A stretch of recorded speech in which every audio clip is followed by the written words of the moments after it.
Un instante, una foto. Hemos venido aquí hoy a muchas cosas. Una época de cambios que devienen un cambio de A época. muchas cosas, a caminar, a marchar, a saltar, a cantar. Una frase, un sentimiento colectivo y las ganas de hablar de nosotros en nuestro idioma. Pero entre tantas cosas de las que hoy hemos venido a hacer aquí a Mar del Plata hoy, Nuestros problemas, nuestras soluciones, nuestra América adulta y soberana. y cada uno de nosotros trajo una pala Un fantasma recorre Europa y el mundo entero. Una pala de enterrador. Un continente que expone a la faz del mundo entero sus conceptos, Una pala de enterrador. sus fines, sus aspiraciones. Y una frase que lo resume todo, Porque aquí en Mar del Plata gritada en el lugar indicado, está la tumba del Alca. en el momento exacto. Vamos a decirlo. Vamos a decirlo.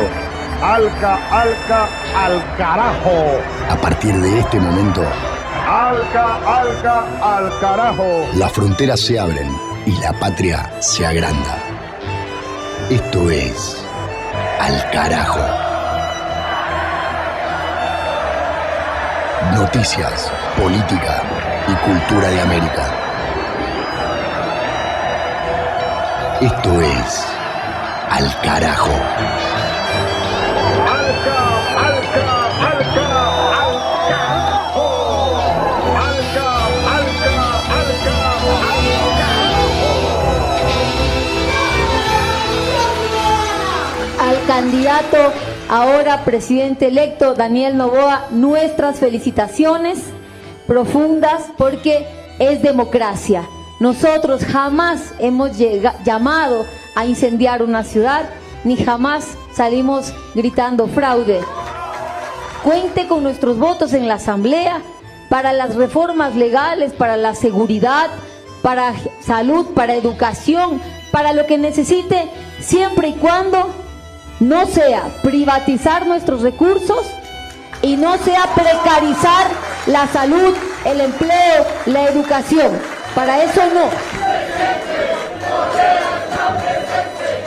Luisa González, la candidata de la Revolución Ciudadana tras la derrota frente a Daniel Noboa en el balotaje ecuatoriano, reconociendo democráticamente el resultado de las urnas, pero poniéndose a disposición para acompañar reformas que planteó su vencedor en la campaña, que desde el título son a favor del pueblo, pero con la advertencia de que nada para la profundización de políticas neoliberales. Última foto, 52-48, 51-90 a 48-01 en el conteo provisorio, derrota del correísmo en términos numéricos, pero de ninguna manera se concreta la desaparición de la Revolución Ciudadana de la escena política, como pretendían muchas voces en Ecuador y como pretenden sobre los movimientos populares muchas voces en toda América Latina. Esto es Al Carajo, capítulo número 34 de esta temporada 2023. Lo estamos comenzando desde acá, volviendo a esta foto de las recientes elecciones en Ecuador, que marcan un pulso latinoamericano para esta última parte del año. Para esta emisión de nuestro programa proponemos un apartado de análisis sobre este resultado y sobre el proceso ecuatoriano, directamente desde Quito, con las voces de los protagonistas a través de nuestras radios comunitarias hermanas, directamente desde los territorios, como es habitual aquí en este espacio. Mi nombre es Pablo Daniel Ovín en la conducción y producción periodística de Al Carajo, con Mavi Sosa en los contenidos culturales y Juan Francisco Martínez Pería en la columna de historia, más los colegas y las colegas de las radios comunitarias de América Central, de América del Sur, del Caribe, a través de cuyos informes contamos también la patria grande. Además de todo esto que acabo de prologar, tenemos más noticias. También tenemos música, tenemos comidas y tenemos literatura, todos los colores de la diversidad latinoamericana. Ahora empezamos con los títulos. Desarrollo informativo país por país y región por región en esta vuelta por el continente. Para comunicarse con el programa, redes sociales Al Carajo Radio, tenemos un canal de YouTube que se llama igual que el programa, Al Carajo Radio, desde donde hacemos las emisiones en vivo y donde queda el registro del material y los contenidos de esta temporada y de todas las temporadas anteriores. El programa se produce y parte desde la radio de las Madres de Plaza de Mayo de Buenos Aires, Argentina, AM530 Somos Radio, y se emite en medio centenar de emisoras comunitarias, populares, rurales y medios públicos y universitarios de Argentina, de Chile, de Bolivia y de Uruguay, y a través de las plataformas y las redes en toda América Latina y en todo el mundo. Contamos lo que pasa, construimos nuestra contraagenda informativa, nos vamos ya a los títulos y su desarrollo para empezar a desandar el sumario de este capítulo. Del Atlántico a los Andes, del cerro a la cordillera. Al carajo. Las noticias de América.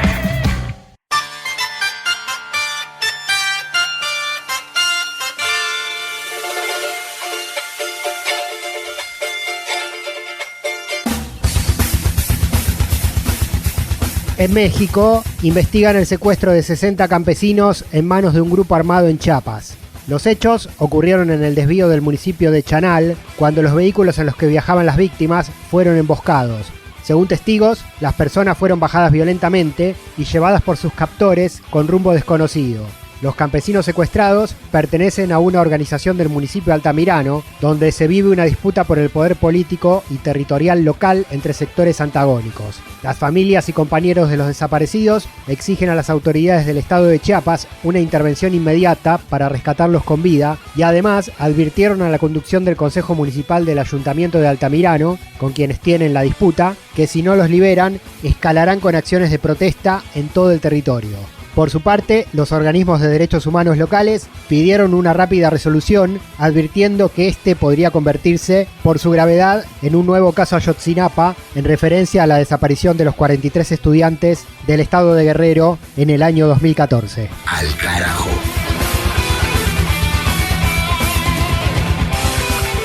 En Costa Rica, piden el desprocesamiento de un estudiante judicializado por participar de una protesta. Con esa consigna, organizaciones sociales y agrupaciones de alumnos secundarios y universitarios se manifestaron frente al edificio del Circuito Judicial de la capital, San José. El caso en cuestión es el de Fabián Fernández, joven estudiante detenido en la Casa Presidencial el pasado 7 de agosto, mientras participaba de las movilizaciones en contra de las pruebas estandarizadas impuestas por el Ministerio de Educación. Denuncian que el Estado costarricense lo procesa en un claro acto de vulneración a su derecho de manifestarse libremente y acusan al gobierno del presidente Rodrigo Chávez de buscar imponer el miedo para que la población no se sume a los reclamos sociales. La acusación contra Fernández es por supuesta agresión contra los policías que custodiaban la casa de gobierno, aunque los estudiantes y sus compañeros afirman que la violencia vino de parte de los uniformados y que la protesta fue absolutamente pacífica. Tanto que el propio presidente de la República salió a la explanada a dialogar con los jóvenes que se dirigieron a él de manera respetuosa y sin ningún tipo de incidente. Al carajo.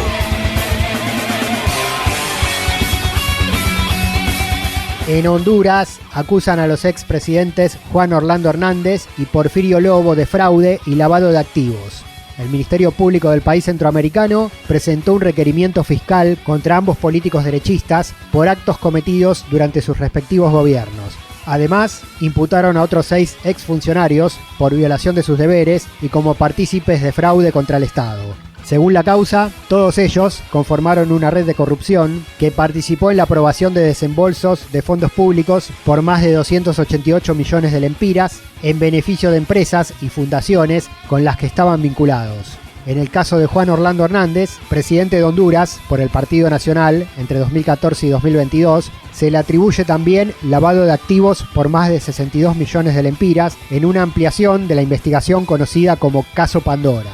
Para esta operatoria consta que se utilizaron empresas fantasmas, testaferros y contratos ficticios, desviando los dineros públicos hacia las agrupaciones Azules Unidos y Amigos de Juan Orlando Hernández, y también a la sociedad mercantil denominada La Cachureca, y a los gerentes de campaña departamentales del derechista Partido Nacional, que dejó el poder tras perder las últimas elecciones presidenciales con la actual mandataria Xiomara Castro. Al carajo. En Venezuela piden la libertad de Alex Saab, diplomático bolivariano detenido en Estados Unidos. organizaciones sociales del país sudamericano realizaron una concentración al cumplirse 2 años de su captura en Cabo Verde durante una misión diplomática, desde donde fue deportado a Miami a pedido de la justicia norteamericana. Saab está imputado por supuesto lavado de dinero y es acusado por sectores opositores al chavismo de haber actuado como testaferro para encubrir actos de corrupción oficiales. Sin embargo, el gobierno de Nicolás Maduro lo califica como un perseguido político de Washington y alega que estaba acreditado por el Estado venezolano para gestionar labores humanitarias, por lo que su detención representa un caso de violación a la inmunidad diplomática y a los acuerdos internacionales.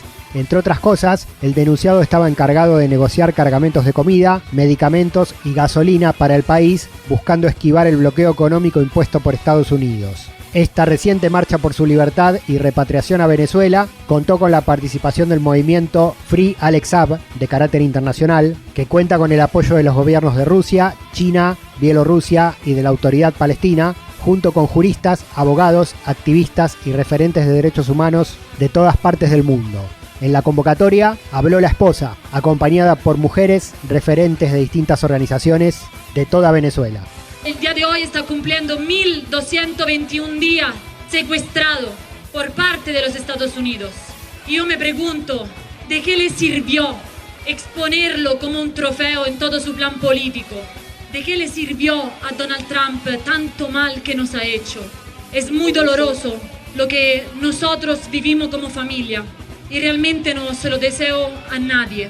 Nosotros pasamos mucho tiempo sin saber de Alex. No sabemos cuándo Alex va a poder regresar a casa, porque a Alex no se le da un juicio justo. No sabemos cuánto Alex se sienta mal, cuánto está enfermo, porque a Alex se le niega la atención médica. De verdad no sé qué esperan porque nuestro hermano es inocente y su único delito es apoyar a Venezuela. Alex Saab, serás libre, ten confianza que Venezuela no se rinde. Sigue adelante, Alex Saab, que nosotros las mujeres venezolanas, hombres venezolanos, los niños queremos y te haremos una gran bienvenida. El imperio norteamericano nos bloqueó y no permitía pasar ni alimentos ni medicina. Fue el único que en su corazón de revolucionario permitió y arriesgó no solamente su libertad, sino su tranquilidad, su familia, para traer alimentos a la República. De norte a sur, de este a oeste. Al carajo. Un viaje por el continente. ¡Hola, muchachos!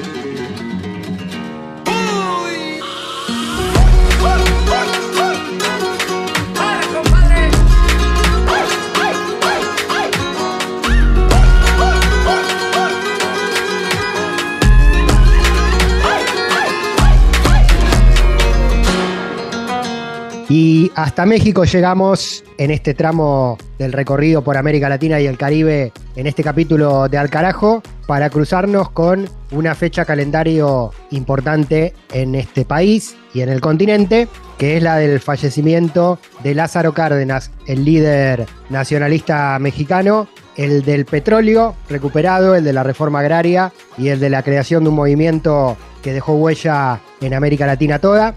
Juan Francisco Martínez Pería, nuestro historiador de cabecera en el programa, para hacer una recorrida y una aproximación hacia el presente de este legado. Juan, ¿cómo estás? Hola Pablo, ¿cómo te va? Es una gran alegría estar nuevamente en el programa. Una figura importantísima, ¿no? La Revolución Mexicana de aquellos años que no pudo desarticular después a lo largo del tiempo el neoliberalismo en muchos de esos ítems y conquistas que logró Cárdenas. Sí, Lázaro Cárdenas es una figura clave, ¿no?, de la historia de América Latina. Es, junto con Vargas y con Perón, los líderes de lo que se ha conocido como los movimientos nacional populares más clásicos en nuestra región, en la década del 30, en la década del 40. Y como vos bien decías, Cárdenas tuvo una gran profundidad en México y dejó un legado muy grande, ¿no? Hay algo que es muy importante, ¿no?, que es la diferencia, cuando uno lo piensa en términos comparativos entre el cardenismo, el varguismo y el peronismo. Una de las grandes particularidades es obviamente la Revolución Mexicana, ¿no? Quiero decir, el peronismo, más allá de que tuvo antecedentes en profundas luchas populares del movimiento obrero, discusiones sobre el nacionalismo popular en la década del 30, etcétera, etcétera, y obviamente el proceso que se da del 43 al 46, el peronismo fue en gran medida algo nuevo, ¿no? Algo profundamente nuevo. El varguismo, que surge el 30, también tuvo una serie de antecedentes, incluso menos que el peronismo, pero la gran particularidad del cardenismo es su vinculación profunda con la Revolución Mexicana, ¿no? La Revolución Mexicana, hay que recordar, fue un acontecimiento que comenzó en 1910 y que fue la primera revolución social de América Latina del siglo XX. El siglo XX de América Latina tuvo muchas e importantes revoluciones y fue en gran medida la primera revolución social del mundo, si tenemos en cuenta la revolución abortada de Rusia de 1905, digamos que hubo un intento de revolución pero que fracasó. La Revolución Mexicana fue una revolución que se completó, digamos, ¿no? Cárdenas participó de esa revolución y fue claramente un continuador y incluso diríamos en gran medida un profundizador. Con el tema de la Revolución Mexicana hay una gran discusión de cuándo termina la revolución. Todos sabemos más o menos cuándo empieza, incluso tuvo una fecha exacta, quiero decir que fue como convocada para tal día, ¿no? El 20 de noviembre de 1910, pero no sabemos muy bien cuándo termina porque hay diferentes discusiones, ¿no? Hay que recordarle a la audiencia, la Revolución Mexicana estalló en 1910 luego de la crisis de lo que se conoció como el Porfiriato, ¿no? Que fue un gobierno liberal conservador, una larga dictadura de Porfirio Díaz, que gobernó desde 1876 hasta 1911, casi ininterrumpidamente, solamente con un pequeño intervalo de 4 años. O sea que tuvo un gobierno larguísimo, un gobierno liberal conservador que obviamente concentró las tierras en muy pocas manos, que favoreció también a las inversiones extranjeras de diferentes imperialismos, que obviamente llevó adelante políticas genocidas hacia los pueblos originarios y que expropió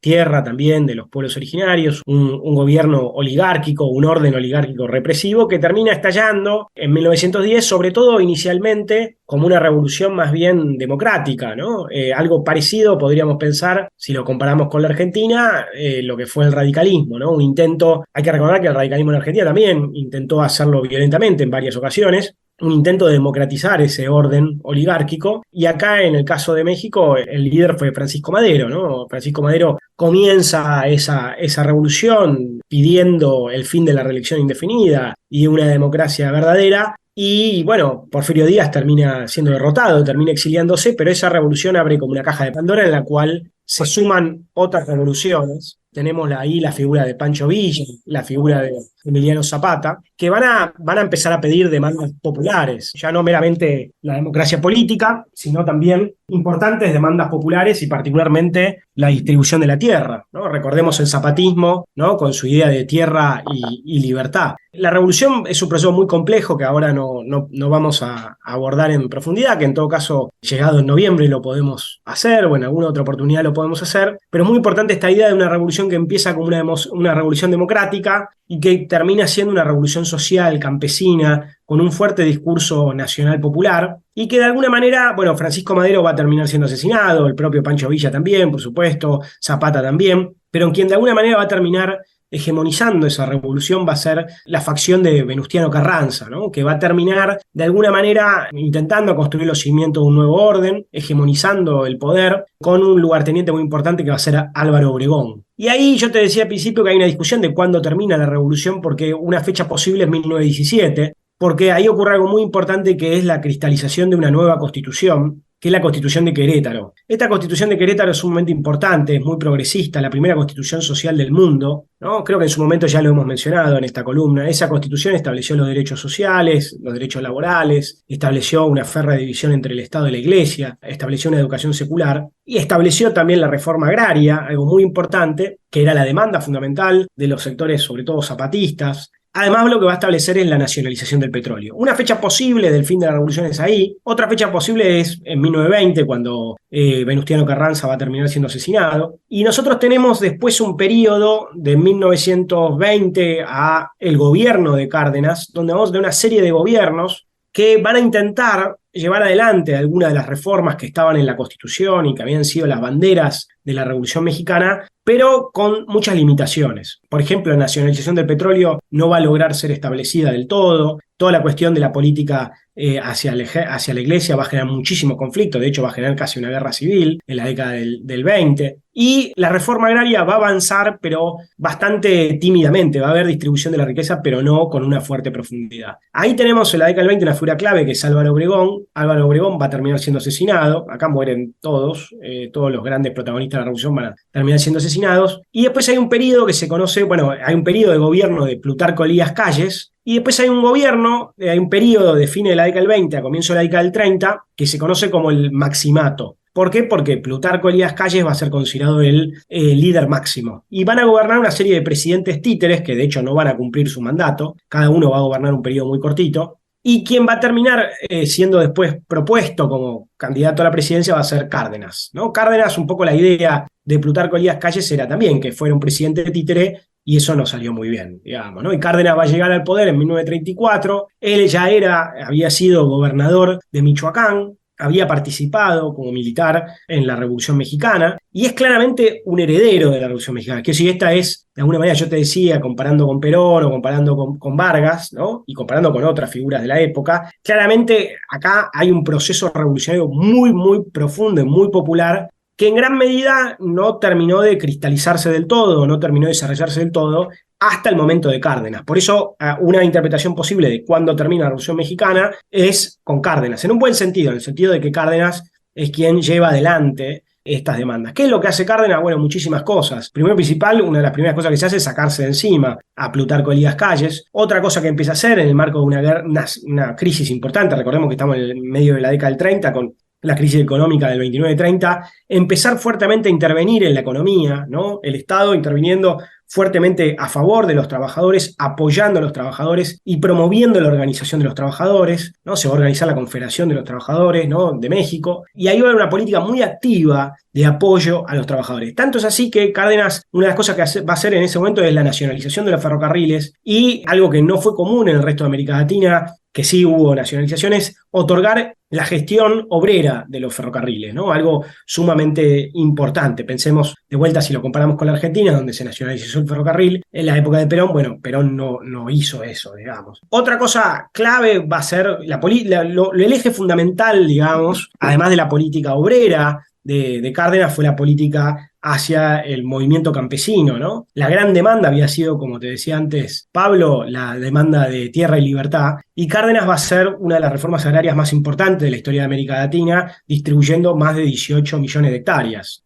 En un país donde a fines del siglo XIX había una gigantesca concentración de la tierra, que la Revolución Mexicana había puesto fuertemente en tensión eso, pero que no había logrado todavía tanta distribución de la tierra. Él da un salto cualitativo. Si uno compara toda la tierra que se había distribuido en los tiempos anteriores, es mucho menos que lo que él en 6 años distribuyó. O sea que los otros presidentes habían ido distribuyendo, pero a cuentagotas. Lo que él hace es gigantesco. La otra cosa que es muy importante es cómo se distribuye esa tierra. Casi la mitad de esa tierra se distribuye como una tierra colectiva, en lo que se conoció como ejidos, ¿no? En vez de distribuirla de forma individual, se la distribuye de forma colectiva, que tenía dos cosas importantes. Por un lado, apostaba a una mayor productividad, si se quiere lo podemos ver de un aspecto como más socioeconómico, que apostaba a una lógica de mayor productividad, con una fuerte intervención del Estado. Se crea todo un banco para apoyar la política de los ejidos y la producción de los ejidos, porque uno de los grandes problemas de la reforma agraria es después la baja de productividad, ¿no? Si vos distribuís y haces minifundios, bueno, lo que cae es la productividad enormemente. Entonces el ejido tenía esa lógica, pero además tenía la lógica de la tierra colectiva de los pueblos originarios, ¿no? Entonces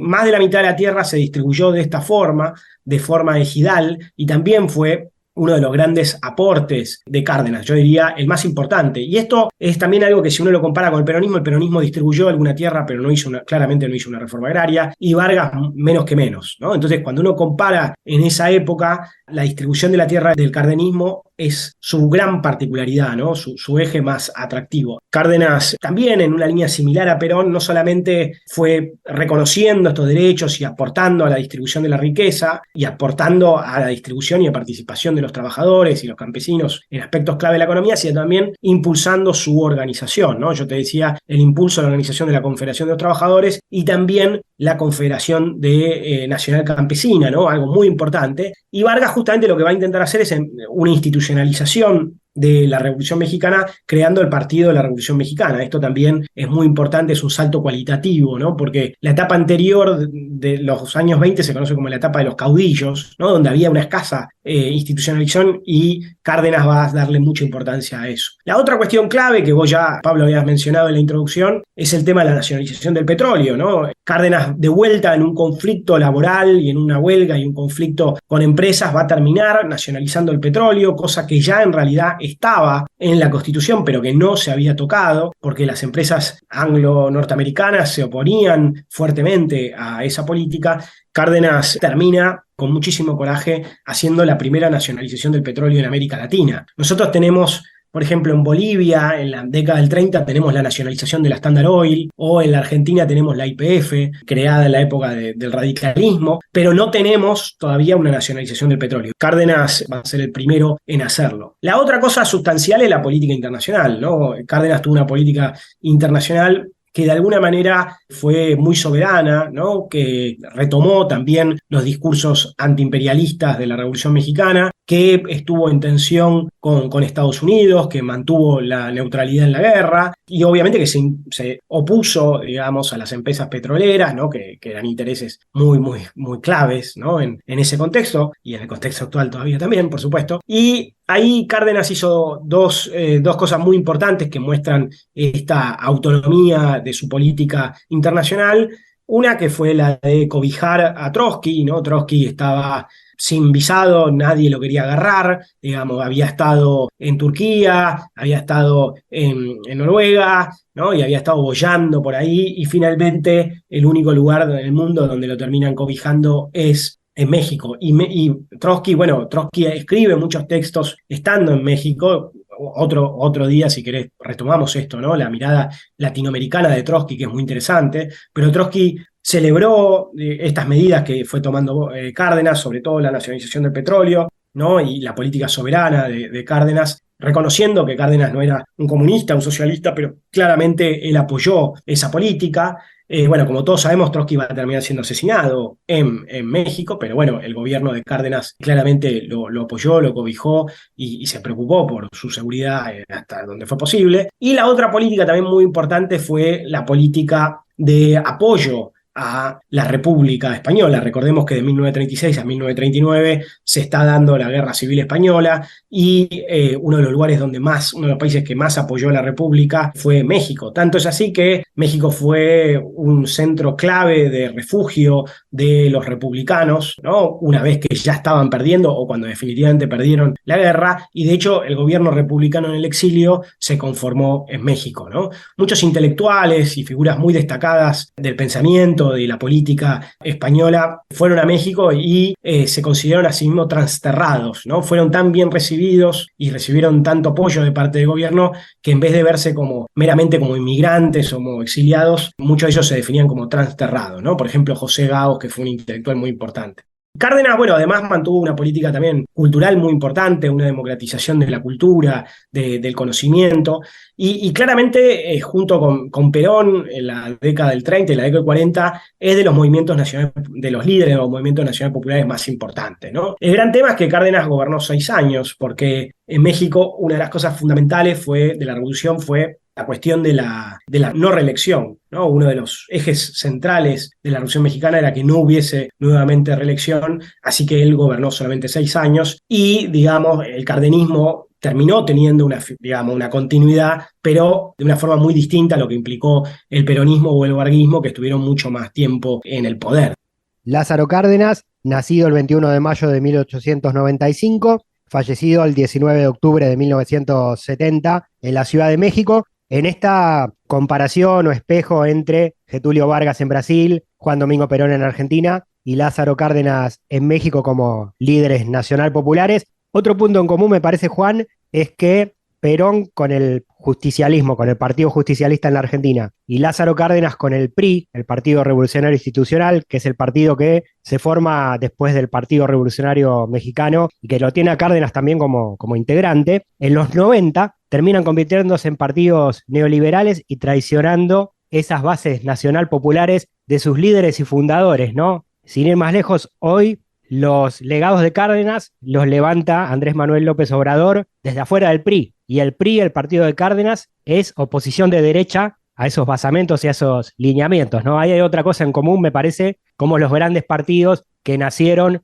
en momentos de representación popular, en el camino se fueron corriendo de eje, tienen ese signo en común, ¿no? Sí, sí, Pablo. De hecho, vos podés ampliar mucho más eso todavía, ¿no? Quiero decir, el APRA también en un momento claramente traicionó. Podríamos discutir si fue inicialmente, digo, ya en la época de Aya La Torre, la segunda etapa de Aya La Torre, uno podría pensar que traicionó sus propias banderas. Bueno, por ejemplo, Carlos Andrés Pérez, que fue de alguna manera quien impulsa en Venezuela discursos nacional populares, también termina llevando adelante el neoliberalismo en Venezuela. Pensemos el caso de Brasil, donde Fernando Henrique Cardoso, que venía de la teoría de la dependencia, termina llevando adelante el neoliberalismo, ¿no? Y serían varios los casos que uno podría nombrar. Y ahí hay algo que es importante, ¿no? Que justamente la izquierda latinoamericana siempre tuvo enormes dificultades para entender el peronismo, el cardenismo, el varguismo, el aprismo. Otro ejemplo, perdóname, Pablo, que en el apuro me olvidé, un ejemplo muy traumático, ¿no? Es el del movimiento nacionalista revolucionario, donde Víctor Paz Estenssoro, o sea, el propio líder de la revolución boliviana del 52, termina en la década del 80 privatizando las minas, ¿no? Y llevando él mismo adelante las reformas neoliberales. Digo, no es como el caso de Perón, que bueno, Perón ya estaba muerto y fue después Menem quien hizo esto. Sí, hoy en Bolivia el MNR es oposición de derecha al movimiento al socialismo. Sí, sí, pero además recordemos Sánchez de Lozada a comienzos del siglo XXI, cuando era presidente, que no podía hablar en castellano, y no porque hablara quechua, porque hablaba en inglés, digamos, ¿no? Quiero decir, este giro es notorio en varios casos, y hay algo que es interesante. Las izquierdas siempre tuvieron muchos problemas de entender estos movimientos, pero en gran medida porque las izquierdas históricamente fueron muy eurocéntricas, pero también nosotros podríamos reconocer que hubo izquierdas menos eurocéntricas que advirtieron o quisieron advertir que esto podía ocurrir, ¿no? Quiero decir, por ejemplo, Mariátegui o figuras posteriores consideraban que estos movimientos, que en definitiva tenían dentro suyo, de alguna manera, movimientos multiclasistas, que tenían dentro de suyo sectores medios y sectores de cierta burguesía nacional, bueno, que no iban a ser capaces de enfrentarse al imperialismo, ¿no? Entonces, uno podría, si se quiere, bueno, esto es abierto a una discusión importante, podría decir que, bueno, que algo de lo que ellos advertían podía ser, digamos, que en algún momento esos sectores medios y esos sectores de una supuesta burguesía nacional podían enfrentarse hasta ahí con el imperialismo, pero que cuando las papas quemaran iban a empezar a recular, digamos, ¿no? Esa es una interpretación posible, pero más allá de esa interpretación, uno puede ver claramente que en otro momento, no Cárdenas, sino Salinas de Gortari y otra gente en México, terminó haciendo todo lo contrario que él, ¿no? Digamos, claramente, el PRI terminó clarísimamente traicionando. Y también hay otra cosa fundamental. Yo te diría, Pablo, que si el neoliberalismo se pudo imponer en América Latina fue por las dictaduras y porque quienes en gran medida llevaron adelante esas reformas era gente que venía de esos partidos que históricamente habían logrado legitimidad popular. Entonces era quienes podían, de alguna manera, poner ese colchón ahí y tener legitimidad para hacerlo, digamos, ¿no? En el caso de la Argentina, obviamente es muy notorio, pero creo que eso también se puede generalizar. Incluso esto se puede ver en otros países del mundo, como en África, hay varios lugares, otro día lo podemos charlar, donde también los que llevaban adelante los modelos neoliberales eran gente que en la década del 60, 70 habían llevado adelante propuestas nacionalistas, populares, socialistas, etcétera, etcétera. El huevo de la serpiente en el movimiento nacional popular latinoamericano. Juan Francisco Martínez Pería, docente, historiador de la Universidad Nacional de las Madres de Plaza de Mayo de Argentina. Lázaro Cárdenas, el mítico presidente mexicano y la conmemoración de su fallecimiento que atraviesa todo el continente. Juan, por último, para no extendernos mucho más, habilitamos a que nuestra audiencia pueda recurrir a algunos títulos, a algunos libros que puedas recomendarnos. Sí, dos cosas quería sumar. Una es que, bueno, claramente Morena actualmente y Andrés Manuel López Obrador ha sido un continuador, ¿no? Por supuesto, de Cárdenas, claramente, explícitamente. que también justamente cuando el PRI empezó a tener estas políticas, el hijo de Cárdenas, Cuauhtémoc Cárdenas, donde también militó Andrés Manuel López Obrador, creó otro partido, ¿no? El PRD, ¿no? El Partido de la Revolución Democrática. Eso es importante para ver que eso se fracturó, así como también ocurrió en otros lados, donde cuando estos movimientos empezaron a traicionar, surgieron dentro de esos movimientos otras facciones que dijeron, no, esto se está yendo de desmadre, ¿no? Sí, perdón, Juan, hoy el PRD y el PRI están aliados al PAN de la derecha en contra de Morena. No, eso sí, ya sé, pero también el PRD tuvo sus derivas, sí, está bien. Pero quiero decir, en su momento surgió el PRD como otra vertiente. Eso es así, por eso también existe Morena, como muy bien señalás. Bueno, para esto yo recomiendo un libro que ya creo que mencionamos, para la Revolución Mexicana y para la Revolución de América Latina en general, un libro de Fernando Mírez que se llama La Rebelión Permanente. Para Lázaro Cárdenas en particular, hay un libro que se llama Lázaro Cárdenas y la Revolución Mexicana, que es en 3 tomos, de Fernando Benítez, y hay un libro reciente, hecho, digamos, auspiciado por el gobierno de México, que se llama Lázaro Cárdenas, Modelo y Legado, que se puede bajar, está online, que es un libro colectivo que tiene artículos, capítulos de grandes especialistas en el tema y que realmente vale muchísimo la pena para leerlo. Son dos tomos, se consiguen y se puede ahí ir metiéndose en distintas aristas de todo lo que estuvimos charlando. Bien, como se habrá notado, en este espacio, apasionados por México y por su histórica revolución y por Lázaro Cárdenas en Al Carajo. Juan, muchas gracias como siempre. Muchas gracias a vos, Pablo. Nos vemos la semana que viene. Continuamos recorriendo América Latina. Además de México, país por país y región por región, seguimos con noticias, música y cultura de nuestro continente un rato más. Al Carajo. Una crónica de la región. Guajira para el recuerdo. La bestialidad imperialista. Bestialidad que no tiene una frontera determinada ni pertenece a un país determinado. Bestias fueron las hordas hitleristas, como bestias son los norteamericanos hoy, como bestias son los paracaidistas belgas, como bestias fueron los imperialistas franceses en Argelia.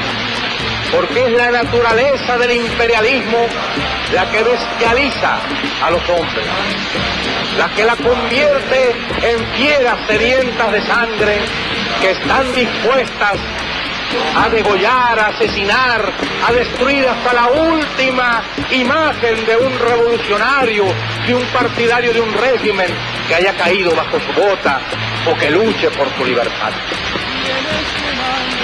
Y la estatua que recuerda a Lumumba, hoy destruida pero mañana reconstruida, nos recuerda también en la historia trágica de ese mártir de la revolución del mundo, que no se puede confiar en el imperialismo, pero ni tantito, nada.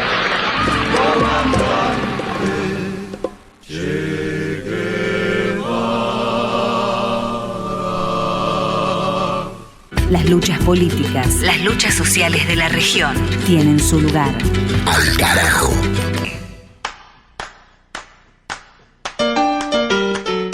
Seguimos en Al Carajo, política, luchas sociales, medio ambiente, derechos humanos, géneros de América Latina y el Caribe, país por país y región por región, directamente desde los territorios. Ahora vamos a cumplir con el análisis post-elecciones en Ecuador, que anticipamos al principio de este capítulo número 34 de este año de Al Carajo. Triunfo del centro derecha Noboa en el balotaje frente a una grandísima elección de la Revolución Ciudadana del correísmo que orilló el 48%.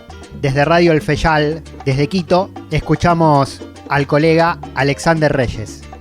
Con una tendencia marcada durante casi todo el conteo de los votos, Daniel Noboa se convierte en el nuevo presidente de la República para culminar el presente periodo que no pudo finalizar Guillermo Lasso, después de aplicar la muerte cruzada a la Asamblea Nacional y convocar a elecciones anticipadas.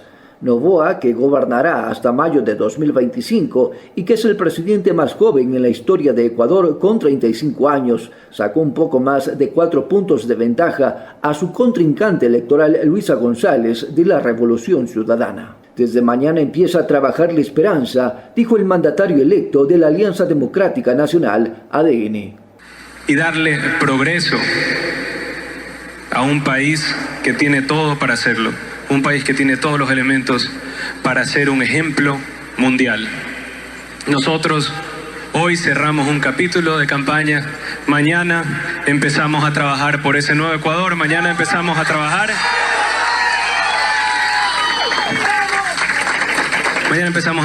para reconstruir un país que ha sido gravemente golpeado por la violencia, por la corrupción y por el odio. La primera en pronunciarse tras más del 90% del escrutinio fue Luisa González, quien reconoció su derrota electoral y se comprometió a través de la bancada legislativa de la Revolución Ciudadana a respaldar todas las iniciativas legislativas de Daniel Noboa que sean en beneficio de la mayoría de los ecuatorianos. La candidata felicitó al ganador de la segunda vuelta, que alcanzó el 52,29% de respaldo. Cuente con la Revolución Ciudadana y cuente con nuestro apoyo para construir esa patria digna, esa patria de oportunidades y que paren nuestros hermanos de emigrar. González recordó a Noboa algunas de sus propuestas de campaña y lo conminó a hacerlas realidad, en especial a lo relacionado a la educación superior y la seguridad social. Y decirle que el pueblo ecuatoriano escuchó sus propuestas. Así que esperamos que todos los jóvenes en la próxima convocatoria ya al ingresar a clases tengan esos cupos. Por su parte, Noboa acogió esas expresiones y reiteró sus compromisos en respuesta a las principales preocupaciones en el Ecuador, como la inseguridad y el desempleo. Su fin era devolverle una sonrisa al país, era devolverle la paz a un país, volverle a dar educación a la juventud, poderle dar empleo a la cantidad de personas que hoy en día lo están buscando, darle tranquilidad a las familias que hoy en día no pueden salir a la calle.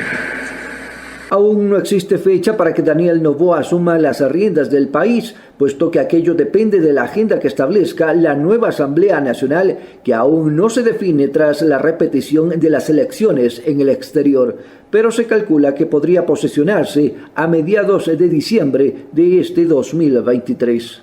Alexander Reyes, desde Radio El Fayal, Quito, Ecuador. Y seguimos con el panorama en propia voz desde los territorios en Al Carajo, ahora con información desde El Salvador, con el reclamo al gobierno de Nayib Bukele por parte de organizaciones campesinas e indígenas por la prohibición del uso de agrotóxicos y por políticas para garantizar la soberanía alimentaria. Informe de Milton Rodríguez, integrante de Radio YSUK desde San Salvador, la capital del país centroamericano. Desde El Salvador, saludos Latinoamérica y el Caribe. En San Luis Talpa, departamento de La Paz, en El Salvador, ya no se ven bosques, solo son cañales, y por eso las vertientes se están secando. Esa es la preocupación de Ana Dolores Rosales, integrante de la Red Intercomunal de Salud de dicho municipio. La lideresa llegó a la Asamblea Legislativa junto a representantes de otros sectores para pedir que se ponga atención a dicha problemática que, según Rosales, amenaza la vida de los habitantes. Los denunciantes exigen que se prohíba el uso de agrotóxicos y que en lugar de impulsar el cultivo de caña de azúcar, se impulsen políticas que aseguren la soberanía alimentaria, sobre todo a las comunidades más pobres del país. Que nosotros lo que estamos pidiendo es que implementen una ley de soberanía alimentaria para que venga pues a fortalecer a los campesinos, ¿verdad?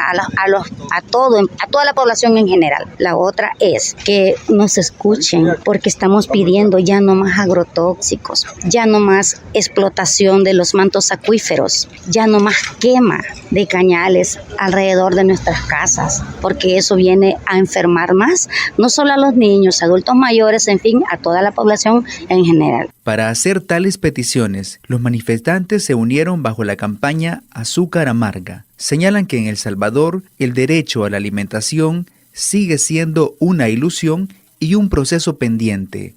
Rosales ve necesario que se promueva el cultivo de alimentos comestibles. En buen salvadoreño que exista una milpa, pues en el país que haya milpa, ¿verdad? Diversidad de cultivos que pueda ser comestible para toda la población, porque de hecho pues la caña de azúcar no nos va a hacer sobrevivir a nosotros, y lo que hoy no hay, imagínense, estamos mal. Mire, yo mi respeto para mis hermanos de Guatemala, porque ellos sí se han amarrado bien los pantalones, pero aquí a nosotros nos falta mucho porque nosotros no vamos por la vía más, vea. Los sectores expresaron rechazo a las políticas que se implementan en la actualidad, ya que consideran que favorecen la importación de alimentos y deja a la producción nacional en un estado crítico. El gobierno no cambia planes y continúa políticas fracasadas, concluyeron. Desde Radio YSUCA en El Salvador, Milton Rodríguez. Y ahora en Al Carajo, un reporte de Juan Pablo Montenegro desde FEGER, la Federación Guatemalteca de Escuelas Radiofónicas, con un panorama sobre el histórico paro que se realiza en el país centroamericano, convocado por comunidades de las distintas regiones del interior, pidiendo la renuncia de la fiscal Consuelo Porras, autora de varias acciones que buscan impedir la asunción del nuevo gobierno de Bernardo Arévalo, y reclamando por cambios profundos en el poder judicial y político de Guatemala. El 2 de octubre de 2023 inició el paro convocado por los 48 cantones de Totonicapán y respaldado por las autoridades indígenas ancestrales de otros pueblos indígenas del país. El departamento de Totonicapán está ubicado a 300 kilómetros al occidente de la ciudad capital. En el día 15 de manifestaciones pacíficas se vivió un ambiente de temor en varias regiones de Guatemala, luego de que en varios plantones pacíficos en apoyo al paro nacional se registraron ataques de personas desconocidas que se oponen a los cierres de ruta. Los ataques iniciaron después del mensaje de la cadena nacional del presidente Alejandro Yamatei Falla, quien en su discurso del 13 de octubre se dedicó a restarle importancia a las acciones de los pueblos. El sábado 14 y domingo 15, los ataques por personas que se oponen a los cierres de ruta se dieron tanto en plantones de la ciudad como en los departamentos. Personas afectadas señalaron que los responsables son grupos afines a políticos ligados al partido de gobierno. El lunes 16 de octubre continuaron los ataques contra las personas manifestantes. Los departamentos de Retaluleu, Chimaltenango y San Marcos fueron los más afectados. En este último, una persona fue asesinada con arma de fuego y otras personas resultaron con heridas. Pese a los ataques, la resistencia de los pueblos sigue. Este paro no van a decir la población que no es conocido, y el Estado tampoco va a decir que no es conocido nuestro paro. Si hemos dicho, vamos a salir en las calles hasta que ellos nos den el resultado que nosotros esperamos. Un solo pueblo. Aquí están los representantes chiles de la alcaldía de Sololá, los 48 cantones, los médicos, los salubristas. Aquí está otro colega, otra doctora, mujeres dignas. Tenemos que hacer una unidad.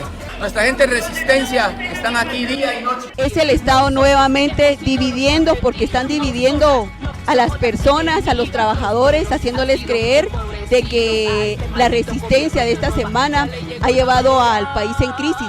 El país ya estaba en crisis antes de la resistencia. Por eso estamos aquí, no nos detendremos, gritamos fuerte, caminamos firmes. Desde la Federación Guatemalteca de Escuelas Radiofónicas FEGER, informó Juan Pablo Montenegro. Somos la dignidad, somos miles de gotas de lluvia haciendo esta. Agradecemos a FEGER, la Federación Guatemalteca de Escuelas Radiofónicas, desde donde siempre nos llegan los informes y los reportes de la situación en Centroamérica. Por último, para esta gira latinoamericana, política, campesina, indígena y social, bajamos por el mapa hasta Perú, con un trabajo que nos llega desde Radio Cutubalú, de la región de Piura, sobre los preocupantes índices de violencia sexual contra niñas y adolescentes. El país sudamericano, fuera de rango de todos los estándares internacionales y carente de políticas en la materia en el gobierno de Dina Boluarte.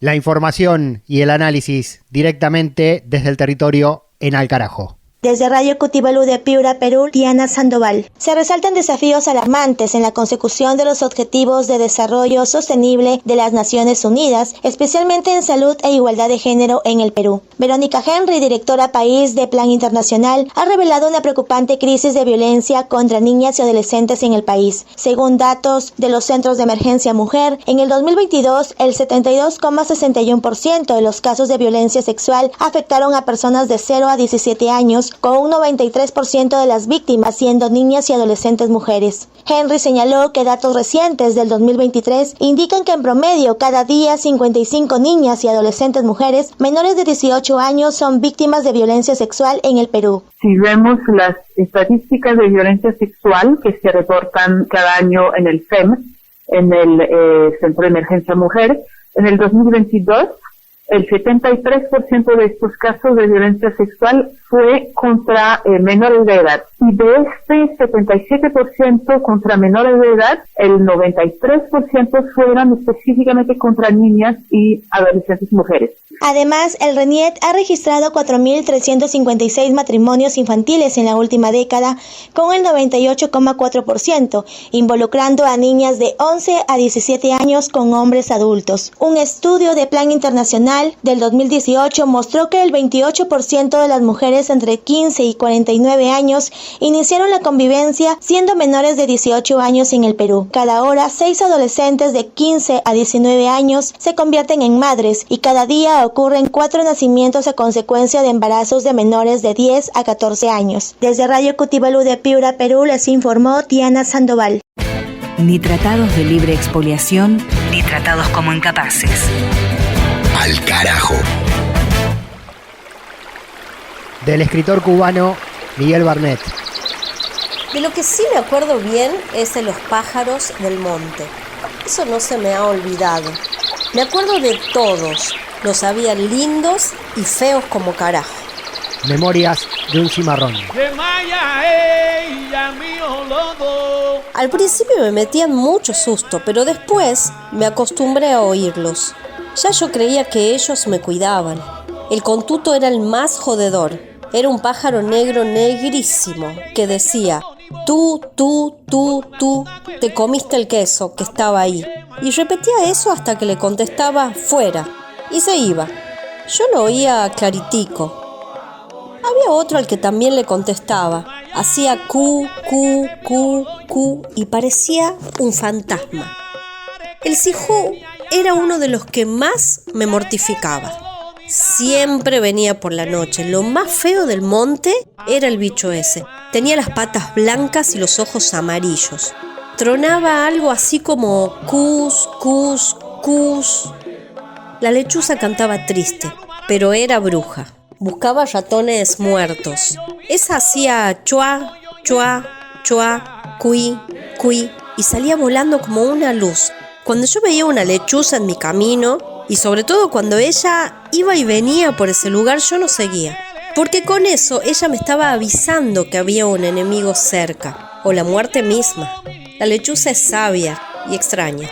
Me acuerdo que los brujos la respetaban mucho y trabajaban con ella, con la Sunzundamba, que es como ella se llama en África. Probablemente la lechuza se haya ido de Cuba.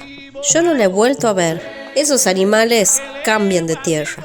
El mismo gorrión vino de España y ha hecho una cría aquí grandísima. Y el tocoloro, que es medio verdoso él. El tocoloro lleva en el pecho una faja punzó que es igual a la del rey de España. Decían los mayorales que él era el mensajero del rey. Yo lo que sé es que el tocoloro no se podía ni mirar. El negro que matara a uno de sus pájaros estaba matando al rey. Muchos negros vi de yo coger látigo por matar tocoloro y gorriones. A mí me gustaba ese pájaro, porque cantaba como si saltara. La que sí era del cono de su madre era la ciguapa. Silbaba igualito a un hombre. A cualquiera se le enfriaba el alma oyéndola. No quiero ni pensar las veces que me fastidiaron esos bichos.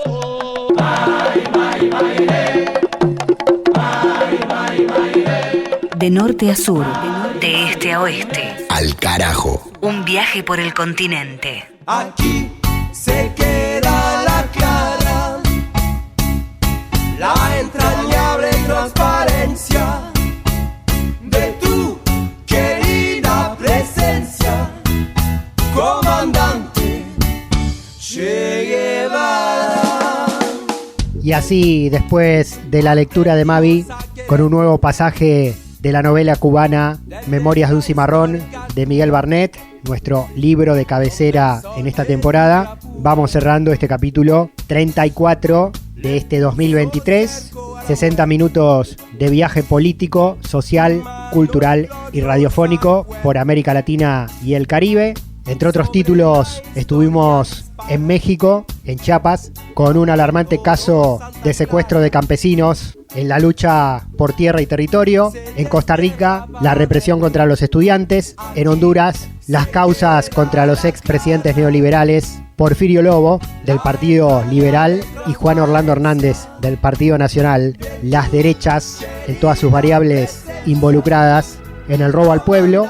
En Venezuela, la militancia por el pedido por la libertad de Alex Saab, el diplomático preso en Estados Unidos, en una especie de nuevo caso Julian Assange, muy parecido, que el gobierno bolivariano denuncia como una persecución política y una violación del derecho internacional. Y entre otras cosas, pusimos en tapa el análisis post-elecciones en Ecuador, con la victoria del empresario Daniel Noboa en el balotaje, 52-48. Lo hicimos directamente desde Quito, con nuestros compañeros y compañeras de las radios comunitarias locales.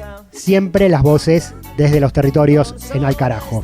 Eso y más en esta vuelta que acá terminamos. También estuvo Juan Francisco Martínez Pería con su columna de historia. Mavi Sosa, que además de darnos literatura, aportó los contenidos musicales y culturales. Y acá en el micrófono quien les habla, en exceso quizás, Pablo Daniel Ovín es mi nombre, en la conducción y en la producción periodística general.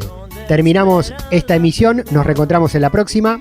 Nos busca por las redes sociales, en nuestro canal de YouTube Al Carajo Radio, y en el aire, día y hora correspondiente a la emisora local de tu lugar. Estamos en medio centenar de radios y de redes en toda la Argentina, en Chile, en Bolivia, en Uruguay. Esto fue Al Carajo, América Latina y el Caribe en la radio. Hasta nuestro próximo capítulo. Un abrazo para todos y para todas. Querida presencia, comandante Che Guevara. Alca, alca, alca, alca.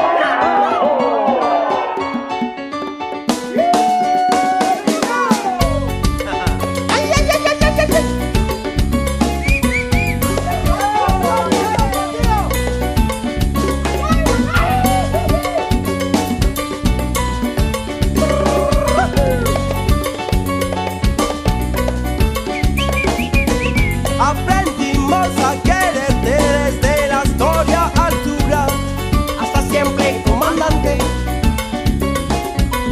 Tu mano gloriosa y fuerte le conduce a nueva empresa. Hasta siempre, comandante. Che Guevara, Che Guevara. Che Guevara, Che Guevara.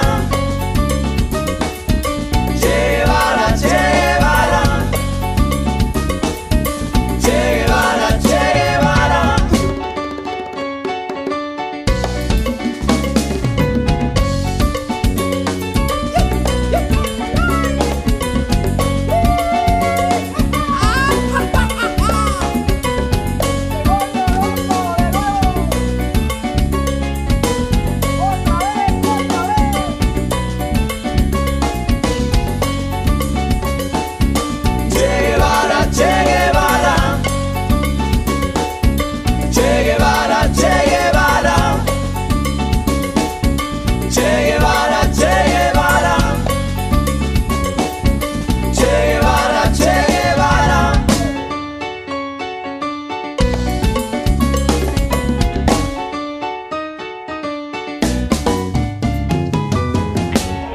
Alca, alca.